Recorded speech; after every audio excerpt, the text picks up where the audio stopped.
So I invite the speakers back to form the panel, and then we will open the floor for questions from the audience.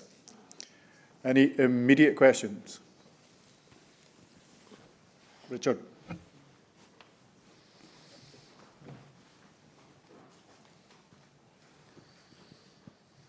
I think it's for any of you, but possibly it's more slanted towards Tony. And I really like the approach of kind of soliciting expert opinion. And I guess, well, what's in the back of my mind here is, of course, those answers were, what's the baseline? They were kind of compared to, we've put something in the environment, what do we do with it now? And let's imagine for a minute the consensus from that was, well, there's some evidence to say we should leave it in, or we should knock the top off, or whatever it might be. But that's not, and I guess that maybe is a sound conclusion to reach, but it doesn't say to me that what we should do going forward is to carry on with exactly the same practices because it's been shown that it's okay to leave them there. So I'm just wondering to what extent you might be able to have asked or consider asking the question, what is it that we could do differently going forward? We may have reached a conclusion that because these structures weren't put in with a view to removing them, and that the consensus is that removing them, given the lack of forethought, causes more damage than perhaps leaving them there. Does that leave with us a question of what should we do going forward, and how do we elicit the answer to that? It's all down to the baselines. You know, leaving them there may be better than removing them, but that doesn't mean that putting them there in the first place was necessarily a good thing for the environment. I mean, absolutely, we needed those structures, don't misunderstand me, but it's a question about thinking, how could we do a better job going forward and not basing things in the historic approach, which has been not to anticipate the future adequately? Yeah, absolutely. I think you're right. I mean, we're dealing with the problem as we face it today with the oil and gas structures, which, you know, the horse has already bolted with that respect. With that said, as I mentioned, offshore wind, in theory, under the EIA legislation, means that actually the before-after kind of controls, the evidence base should be being developed in order to justify those introductions in the first place. What I would say to that is that I think the policymakers ultimately are the ones that have to lead that rigor in terms of ensuring that those policies and the evidence that's used to make those decisions is both rigorous and transparent. What I think we've laid out, particularly with the meta-analysis and subsequently moving forwards, is a roadmap to say what type of evidence do you need to collect. And certainly the ANEL's meta-analysis in Nature Sustainability pretty much lays out the path for saying these are the types of data you need to collect. And that's, you know, I won't lie, that's onerous. I mean, that's a huge investment. So that's one thing. But I also think that, you know, I'm not also an advocate for necessarily just leaving stuff there without, you know, I think we have a number of tools at our disposal, like retrofitting structures with certain features, so even if they are decommissioned, rather than just chucking it out there, can we use some alternative technologies, for example, you know, and asking industry, but also science, to try and introduce features to those structures that can mean that if we are going to leave them, can we lead to even greater net benefits from them, rather than just letting the structures do their thing. Thank you, Tony. Molly or Stephen, would you like to comment on that? I was just going to agree, nature-inclusive design is becoming a big part of offshore wind, and especially in Plymouth. We're doing a lot of work around floating wind, and particularly how we can enhance the structures to be much more environmentally friendly, not just from a biodiversity point of view, but also from a societal aspect. Things like we can tow it away rather than fix bottoms, putting different materials into it. Those kind of options going forward, certainly for offshore wind farms, is one way to do it. I would also, just to follow up just very briefly, I mean, I think, you know, we can talk about gravity-based, you know, structures in particular, and one of the kind of get-outs, I guess, is that they're too heavy to be removed. Well, the bottom line is that any future structure should be designed that they have to be able to be removed. That may cause an issue in terms of industry and in terms of what they do, but, you know, maybe that need and that kind of policy decision is necessary to ensure that those things are thought about from the outset, given what we know now. Molly, you? Yeah, no, I think they've I agree with everything that's been said there, really. So, yeah. Okay, thank you. In that case, we'll move on to another question. So the one online.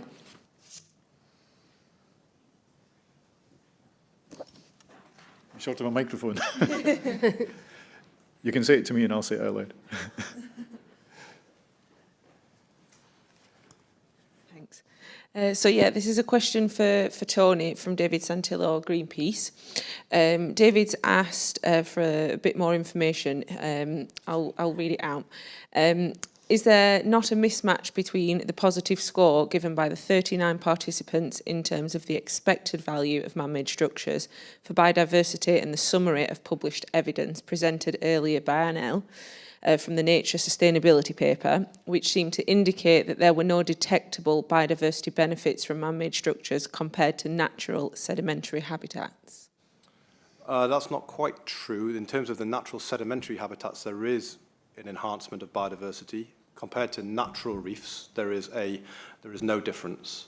So I think that's been slightly misinterpreted there. So yeah, there is an improvement. So that's why we refer to them as oases in the desert, although that suggests that that's a good thing, assuming that's what we choose that we want. So the structures themselves, with respect to comparison to natural substrates, so soft sediments in particular, there is an enhancement of biodiversity, but not against reef hard bottom structures. I'd also briefly add that that isn't the consensus of all studies, and some of the American studies, they have shown that artificial reefs have greater diversity than some of the natural ones. Anyway, sorry, we'll move on. Dirkin, did you have your hand up? Yeah, yes. A question for Suppose Stephen. I better let him ask it. Yeah. A question for Stephen, actually. Your work's really interesting, and we're currently doing some work looking at how far away we are from being able to use ecosystem services meaningfully in both status assessment and decision making. And I'd just be really interested to know your view on that. Yeah, it's coming in. I mean, natural capital approaches are being considered in things like marine net gain. It's still nascent, I guess, and we've talked a lot about environmental net gain, and I've highlighted the data gaps around what you would need to kind of bring that in. So I think it is certainly being thought about a lot, but it's not actually being fully developed into policy yet. As we've got many data gaps, I think that need to be filled before we could do that properly, I guess. Yeah, that's probably my answer. Thank you. We have a question up here from the floor. I'm from Hunua University, Nile Center. Question for Moni's modeling. Yep. How did you incorporate the structure impact on hydrodynamics, and how, if you move partial remove of the structures, will that affect on the connectivities, and also how that may affect by storms? Like if you incorporate wave impact on hydrodynamics? Yeah, that really isn't something we looked into. We didn't actually look at how the structures affected the hydrodynamics at all. We just took the approach of assuming that everything was everywhere, and so the actual it's not fine scale enough to have the effect of individual structures on the hydrodynamic model. It's quite broad in that respect. Yeah. Okay, so the next question is up here. Yeah, I think that's for me. Bert Fokkema from Shell. I'd like to ask a question to Molly and to Tony. It is about how much work you need to do. So really nice work for the stepping stones. I think that is, as far as I'm aware, the second time under Insight 1, Lee and Henry did the work with cold water corals, and you now did it with phytoplankton. Can we now draw a line under this? Is this enough work? We've got this confirmed twice. So that's one way of asking the question. The other one is to Tony. It suggests that 19,000 publications from your table is a lot, and 97 is not enough. So what is the number of publications that you need to be able to say there is enough information? You're asking I think scientists. it's a similar question twice. There you go first, Con. Yeah, well, in terms of drawing a line under it, I guess it's how long is a piece of string with that. It's what you aren't asking, because I think what I've done there compared to what Henry's done is quite a different study, really, in terms of how we've looked at connectivity and how we've done it. The previous studies have looked at where we actually have structures and how those are connected to each other, whereas my approach, what I've tried to get across is, what if we don't know? What if we want to move things around? How can we give ourselves a view of that encompasses it without having to look through a million different scenarios? Does that make sense? So I'm not going to go, what if I move this here, and then what if I move that there, and then what if I move that here? I'm trying to create this overall connectivity thing that shows the potential of the area rather than what's actually going on there. So I think with that respect, it is a different study, and it's not just rehashing of what's been previously done. Okay, Victoria's had her hand up for ages, but we'll take the question. Just answer the other question you had. Oh, sorry. Yeah, is that all right? If you ask any academic, there's never enough. And if you don't publish, it's a hobby. No, but the bottom line is that I think increasingly, I think we're seeing in ecology that, I think for many years we tried to kind of come up with this whole idea of unifying theory, and that, one study to answer all. It's like the ring from Lord of the Rings, one ring to rule them all, right? I'm not sure that's true, and I think we're actually moving back towards this whole idea of both stochasticity, so random variance, as well as contextual variance in terms of environments, so that, how many studies are enough?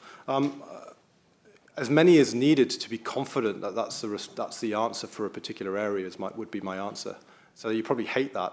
But I think the bottom line is that actually, the reason for our suggestion is that it needs to be case by case, and that's because we think that local context is hugely important to how things respond.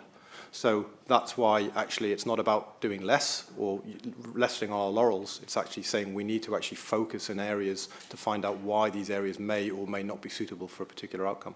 Okay, thank you. Now, wait a second. We have a couple of backlogs here. There's a question up here. Hi, yeah, thank you. It's probably more of a practical question. I just wondered if, when you're thinking about leaving a structure in place, there's any sort of thought, maybe as a pressure as part of that analysis, on what happens next? So are there safety considerations which then lead on to financial obligations to maintain a structure? So not necessarily as a rig, but as something else, whether that had been part of the thinking. Well, that already exists under kind of derogations, although there's very few. In the North Sea currently, there is. That doesn't mean to say that it has to be there infinitum, as far as I understand the legislation. So I think there needs to be a degree of maintenance, if you will. What that means and how that's regulated, I certainly know there's some people from JNCC in the room who may be able to kind of comment on that in a bit more detail in what's required. But there is definitely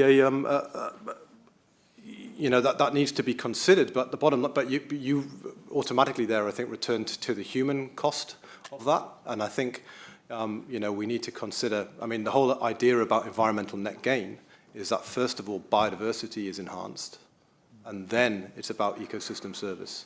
So it's this sequential, if biodiversity net gain is not met, environmental net gain cannot be met. So it is a sequential things, and I think that both of those things need to be considered. Any other comments from the panel? Yeah, I agree that you can't look at societal impacts and human impacts without considering the environmental ecological impacts there. They're so intertwined that they just can't be separated, so it does need to be looked at from both ends of the spectrum there. And just to add, there is some 5 capitals work going around that begins to draw that together in terms of full life cycle assessment, so it is kind of being thought around in some spheres. Okay, thank you, Victoria. Patient. I've been very patient. This is Victoria Todd from Ocean Science Consulting. Question for Tony. So, yes, the horse is bolted and we have these structures here, and I've been very pro leaving them there for a long time, 20 years, I think. The question is, so, moving forward, you say perhaps we should be designing these to remove. But as you know, there's a lot of research been done on enhancing artificial reefs for settlement, and perhaps we should be designing them to stay. It depends on your perspective. And I think if, I'm sympathetic to the idea that these, and hence the work that we were doing with respect to the connectivity, is to say, these structures, perhaps they are a solution to mitigating biodiversity loss over regional scales. So if we can enhance, and that was the whole basis behind, can we identify areas where connectivity might be high, And therefore, if you are going to decommission a structure, putting them in those areas could lead to more stable, more resilient ecological networks in terms of connectivity. And ultimately, that leads, in theory, to more sustainable ecosystems or species. The reverse of that, though, is the concerns over things like non-native species and how those structures might be acting as stepping stones and leading to large-scale expansion of species through assisted dispersal. Because we are putting hard structure in what would ordinarily be a soft sediment environment. So I think there's probably a moral question there beyond simply the idea that these things can be good. So that's why I'm very careful to say it's a trade-off, and I'm not against one or the other. What I am very much for is about providing the evidence to allow us to make informed decisions based on what we want, and ultimately that needs to consider both perspectives. Yeah, it's a case-by-case basis because they're differentially important for different species. So, for example, harbour porpoises, we know the research is showing that they are very important areas for feeding. So, yeah, it's a very good answer. Thank you. Okay, I have 3 questions in the bank. One from the internet. Sorry? She's passing the bag. Yeah. It's going to be dangerous. Uh-oh. This one? Yeah. Not for me, is it? From Anna. Oh, from Anna Antonilla. Yeah. A question to Tony. Could you please specify what E-structures fall into the AR artificial reefs category, as in table 5 and 6? Sorry, which structures fall into artificial reefs? Yeah. Everything that was in those papers classified as an artificial reef, which could be anything from tyres to probably discarded trucks to and so on. So if it wasn't a shipwreck, if it wasn't a oil and gas platform or a wind farm or a renewable energy device, it probably fell under that category. Would a toppled oil and gas platform be classified as an artificial reef if it had been toppled for that purpose? No. No. Thank you. Thanks, boss. Yeah, no, it wasn't. No. Okay, so maybe you could clarify that with the questioner later. Yeah. We have a question up here, and then Debbie, and then I'll hand over to Dickon. Good afternoon, Michael Cobb from BP. Thanks for the interesting talks today. The question's probably for the panel, but maybe towards Tony. Interested in the synthesis paper and work and what that concluded. I was just thinking, what role do you see for multi-criteria decision analysis in terms of these decommissioning options when you're looking at biodiversity net gain, environmental net gain, but then taking into account, for instance, the carbon emissions which would be created from having to take structures out of the marine environment, huge amount of vessel time, fuel burn, which would be required to bring materials back, presumably to shore for then processing and recycling. I could be flippant and say that should have been thought about in the first place. But in reality, we are where we are. Yeah, and that is absolutely a trade-off. I know what some of the numbers look like in terms of emissions and the cost and the safety aspects of removing some of these structures. So yeah, but I think I'm not saying what I would like to see. What I think is important is that if that is a decision that is made, and ultimately that is saving the industry a huge and the taxpayer a huge amount of money. If you look at it from that side of things, you're a 50% reduction in cost to take that alternative. I don't know. That's just a number plucked out the air. Then maybe that money needs to be used for other things like restoration or I don't know. So rather than basically getting a free pass, that should be used in another way. I don't know. So there's absolutely something there that I think should be considered, and certainly for future structures, that's 100% something that we should be considering. So first of all, mean that we can remove it, should we wish to, and B, that it's in the most sustainable way using the most current technologies available. And you also have to ask what you do with it when you get it on shore. Can it be recycled and what elements of it can be? And there's some work by Abigail Davis from Aberdeen on that, if I could put you in touch with. Okay, thank you. And we'll move on to the last question. Debbie. Yeah, Debbie Russell, SIME Research Unit, St Andrews.